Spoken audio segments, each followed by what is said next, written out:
Zap Kayamers, ayan, samahan nyo kung magkawa ng 30 slots na bouquet kasi nga may nagpapagawa for tomorrow's occasion. Regalo niya sa kanyang mommy. So, gagawa tayo.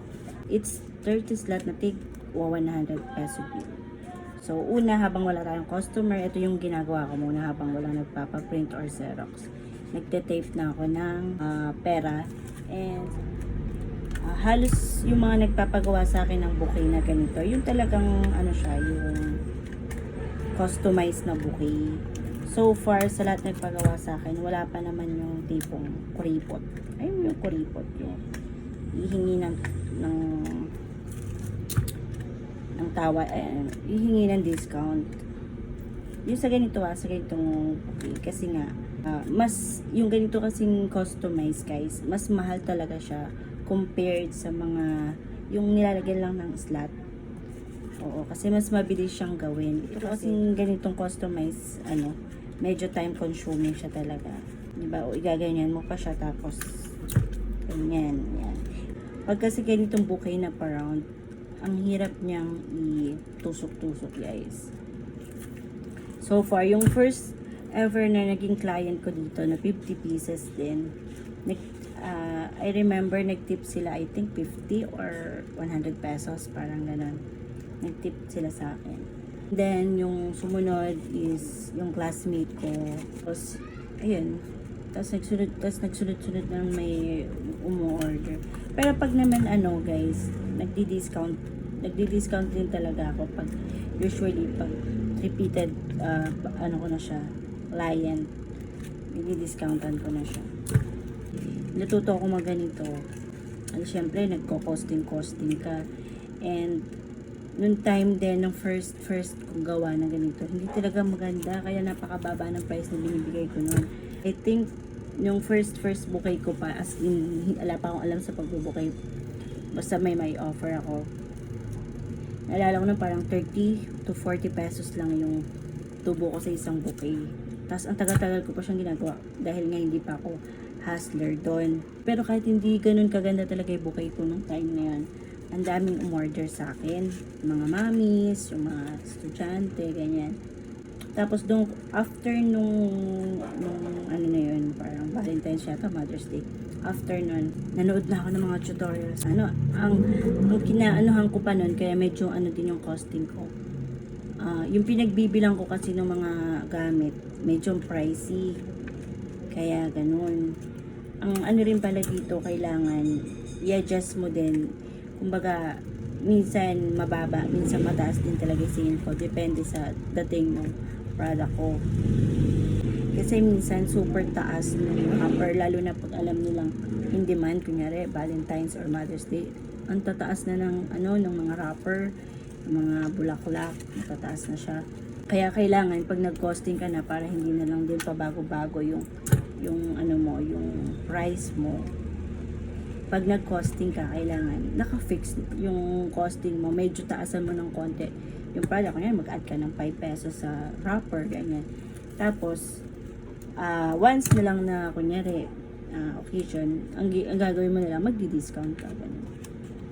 Yun yung tsaka alam nyo ba, yung iba kasi, pagka kunyari, may nagpagawa ng bouquet, pag sinabi mo, 499. Alam mo ba, yung iba kasi, 499. Ang iniisip na nila, yun na yung kita mo, yung 499, yun na yung kita mo.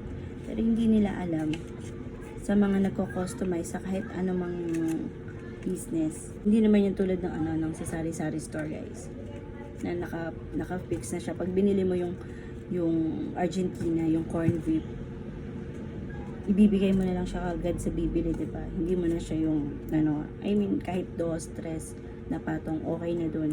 Pero sa ganito kasi na bulaklak na hindi naman palaging merong orders sa'yo at hindi naman time consuming talaga siya. Huwag na kayong tama na yung pagsasabi ng ang mahal, ganyan. Tapos guys, don't ever compare your price sa iba. Huwag na.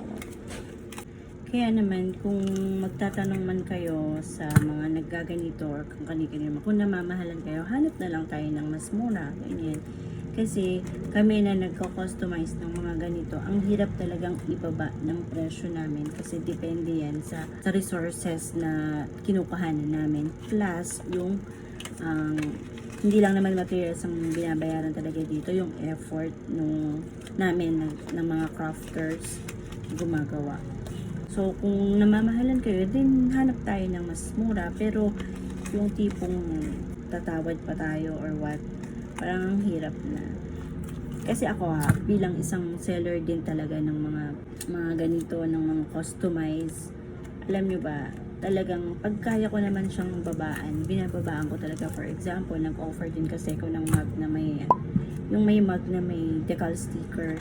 Yun, hindi ko naman pinaghihirapan na gawin yun. Kumbaga, ino-order ko yung sticker, dinitikit ko lang. So, yung 50 pesos, yung 40 pesos, yung 50 pesos na kikitain ko doon.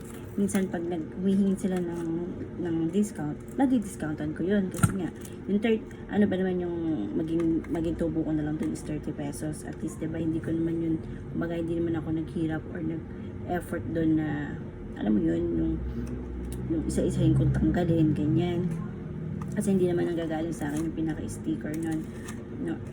Pinapa-customize ko lang yun. So, yun, napababaan ko talaga. Pero dito sa bouquet, ayun, ang hirap talagang ibaba ng presyo ng bouquet, lalo na pag ganitong customize, yung pa-round. Pero pagka naman sa mga, alam mo yun, yung ready to made na bouquet, yung isasalpak mo na lang yung pera, doon nakakapag-discount din ako kasi pwede ko siyang i-prepare ahead of time. Mga sinusuksok na money slot, yun, pwede ko siyang matawaran kahit papano kasi ano siya, nakaprepare na kumaga pagka may free time ako, pwede ko siyang gawin. So, bali, pwede siyang mababaan. Pero yung mga ganito naman, magpapakustomize tayo, wag naman na guys. Diba? Kung namamahalan, hanap na lang tayo ng iba. Huwag na yung mag-ano kasi. Ito kasi na wala namang business owner na gusto magpalugi. Wala naman ding business na gusto na wala siyang customer. So, yun na lang isipin nyo kung bakit, diba? Kung hanggat maaari lang talaga, kung kaya, yung ibibigay talaga namin, yung abot, yung pangmasa na presyo. Kaso nga lang, pag hindi talaga kaya, hindi. Ako as a business owner, tsaka yung nagka-customize ng mga ganito. Hindi ko alam, pero minsan may pakiramdam ako na pag yung isa kong client kailangan talaga ng discount, nagdi-discount talaga ako. Ganun. Or pagka meron kunyari dumating akong product na nakuha ko ng mas mababa. Matik talaga yun na pag may umorder sa akin, nabababaan ko ng price. So, wag tayong umasa na bakit kay ganito lang yung price, tapos kay ito ganito. No, kasi hindi po fixed yung kinukuhanan natin ng suppliers, guys.